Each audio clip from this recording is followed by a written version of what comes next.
After nearly dying in the base skiff, it was as if he was living a different life, as if the world he had known had become overlapped by another ghostly one.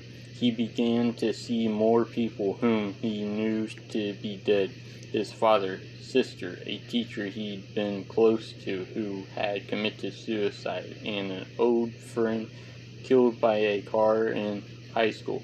They would appear looking nearly as if as anybody and offer vague and sometimes puzzling messages. Some spoke against convergence, urging him to hurry and focus your attention correctly.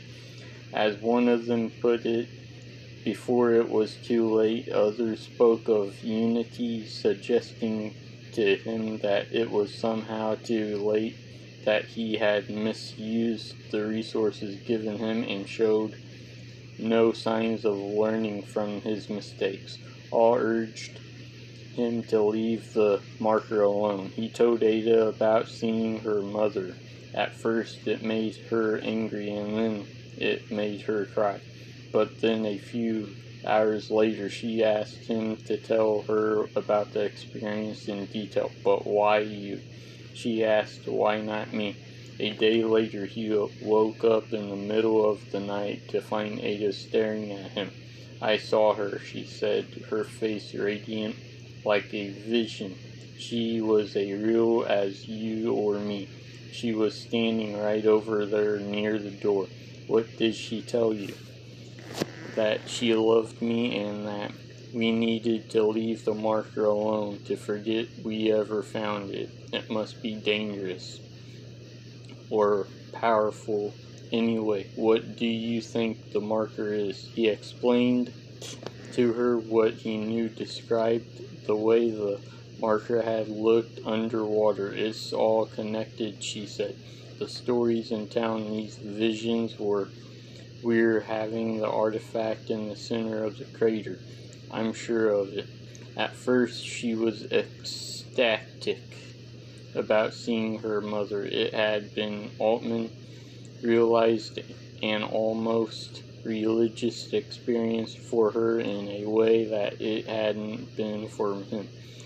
For the rest of the night she was manic, elated, but by the next morning her mood had begun to turn.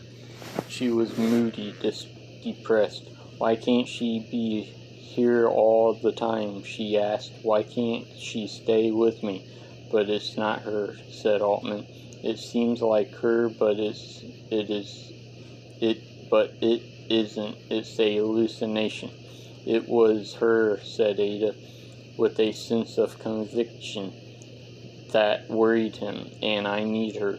I need her back. And just when Ada was at her most depressed and listless, her mother came back. Altman was in the room at the time beside her and saw it as well.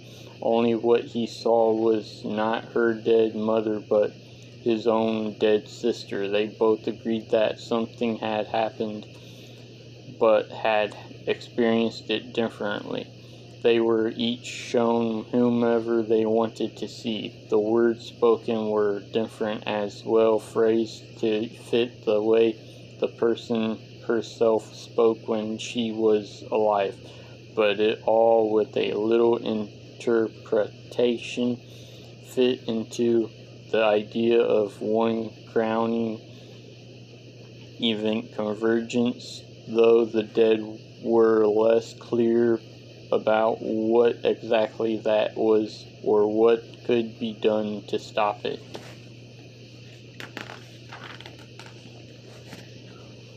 Altman was suspicious. It's not real, he tried to tell Ada. We're being manipulated, used. I know what I saw, said Ada. It was as real as anything I've ever seen. She wanted her mother back from the dead so much that she wouldn't listen. It was strange. Altman thought that the hallucination or vision, as she called it, was constant for her. always her mother, when his kept changing from one loved one to another. But perhaps it was simply because he was too skeptical to accept the hallucinations as anything but delusions, and so it had to keep trying different strategies. As he'd been ordered, Altman told Stevens about the hallucinations, mentioning Ada as well. Stevens just recorded what he said and nodded. He seemed tired, overworked. "What do you think it all means?" Altman asked. Stevens shrugged. "You and your girlfriend are not the only ones having them," he said. "Others are experiencing the same thing, and more frequently. Only dead people, loved ones, the sort of people that you'd want to take seriously. Some people like you believe they're hallucinations. Others, like Ada, believe there's something more. Whatever it is, it wants us to do something," Altman said, "but it doesn't know how to communicate it properly."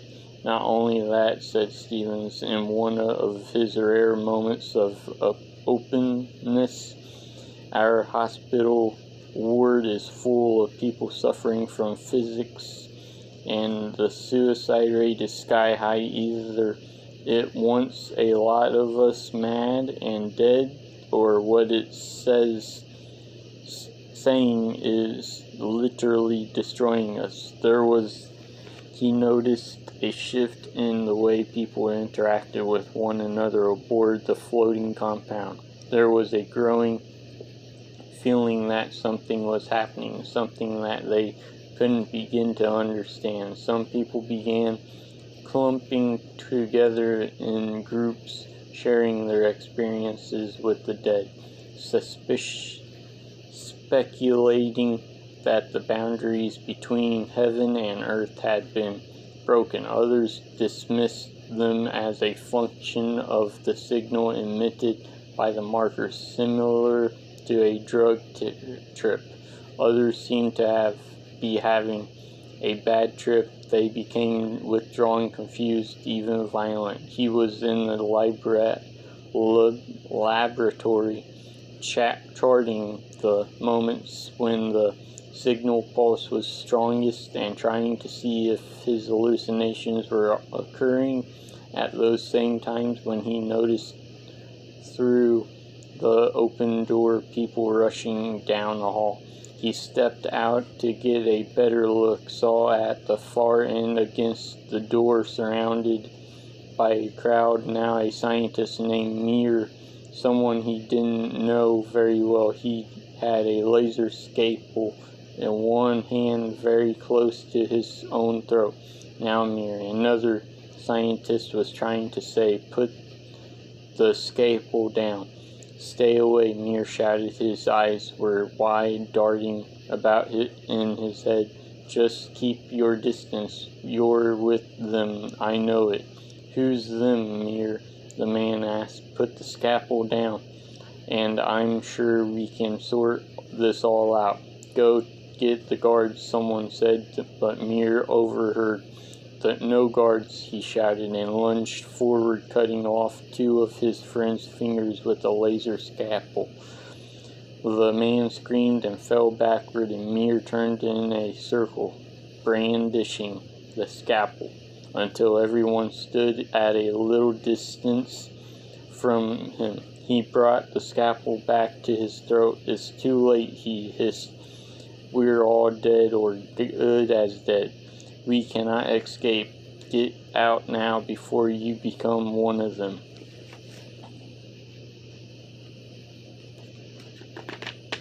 And suddenly, with a swift, vicious movement, he wiped the scalpel through his neck. The wound was bloodless at first, slightly purticized by the scalpel, but then the blood began to pulse, a thick jet of it spurting from his severe carotid.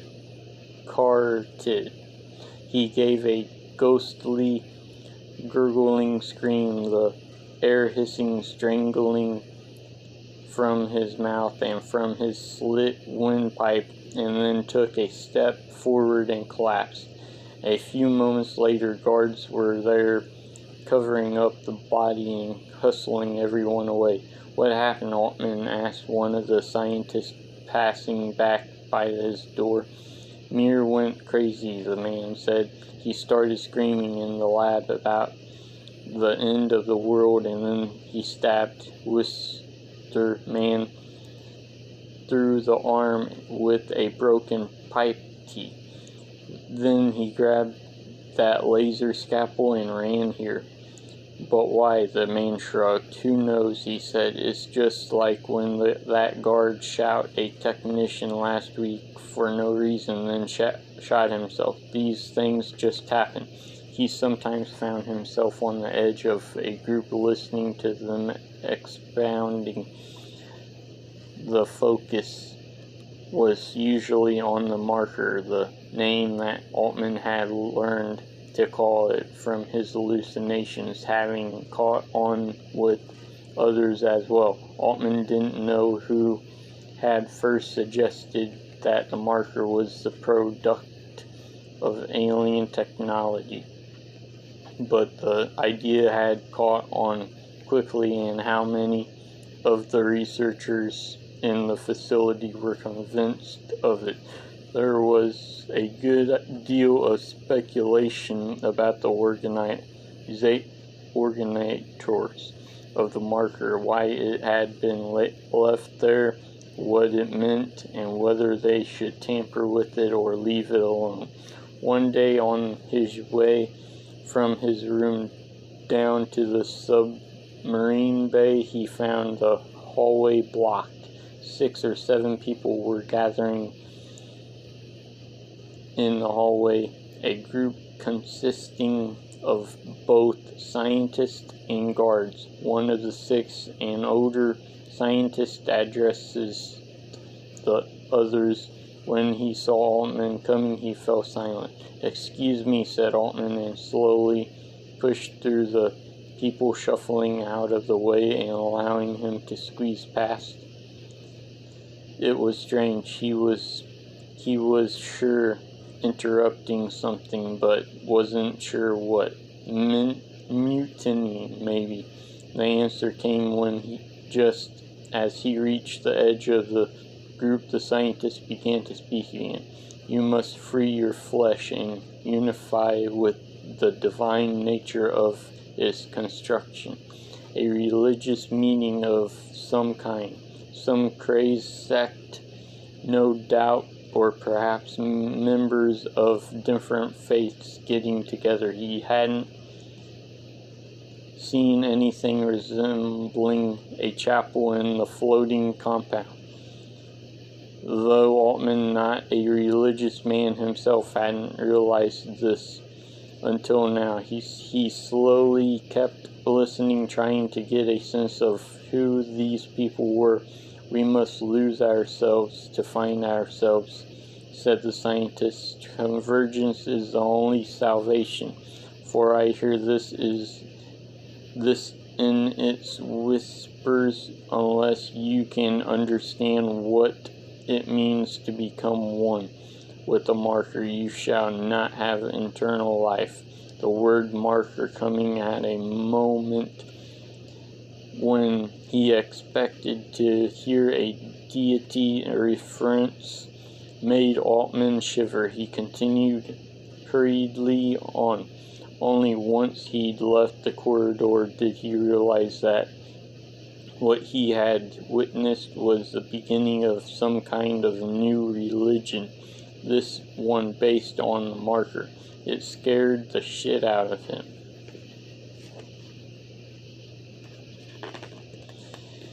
In the days that followed, he overheard such talk more and more frequently, even from Ada. Their opposing philosophies of the marker had come between them to an even greater degree than his unwillingness to stop doing things that might be dangerous. In a matter of a few short days, their notions of the world had become radically radically different. He realized at a certain point that they'd begun to avoid each other when they could. He still loved her, but he felt like he was losing her and didn't know how to get her back. Despite that, he was still surprised the first time he saw her on the fringes of one of the religious groups. Can we talk about this? He asked her, drawing her away from the crowd. I've been trying to talk to you about it, she said, but you just won't see the light. That's not talking, he said. That's preaching. They fought, and Ada threatened to leave him, even though he knew it was hopeless, that their relationship was in the process of dying. He agreed at least to hear her out. It was in listening to Ada that he began to get a clear sense of the believers' philosophy. They believed the marker to be divine, that it had been sent to them by God for humanity's benefit. We must believe in it and bend ourselves to its will, and then it will heal us. It will unify us and make us free and perfect. A strange mishmash of Christianity and paganism. It gave people something to hold on to in the face of the uncertainty and anxiety about the marker. Soon Altman realized a new problem would emerge as everyone aboard, just like he and Ada, would be split between believers and unbelievers. At first, Markov's guards ignored this, but as the groups became larger and more dynamic, they started to break them up, presumably on Markov's orders. But this only seemed to make people want to meet more frequently. It seemed an indication to many that there was something the military didn't want them to know. Meanwhile, plans to raise a marker continued. There was still a great deal of excitement, but it had metamorphosized into fever on the one side and apprehensive on the other. Altman went down to the base ski twice more, both times alone, both times to supervise the robots attaching cables to the net that now contained the marker. Twice more, hovering near the ocean floor, he hallucinated Ada's mother. She repeated what she had said before, but it was no clearer this time. Where exactly shall we leave the marker? He asked her. The marker, as long as it lives within the sphere of gravitation, is where it must be. What the hell does that mean? He wondered. What is going to happen to us? He asked. You must not study it. If you do, you will succumb to convergence, she declared. Perhaps it is already too late. If we converge, what will happen? You shall finally begin from the new beginning. What does that mean? You shall be made one, and you shall lose yourself. He came back up to the surface, feeling even more confused than before. He thought maybe the believers were right, that the marker was something divine. He thought, what if it's a homing beacon for an alien race, something to call them down to us, the forerunner of our own destruction? No, he was not the sort of person who was easily given to belief. He didn't know if he believed in God, and he certainly didn't believe in organized religion.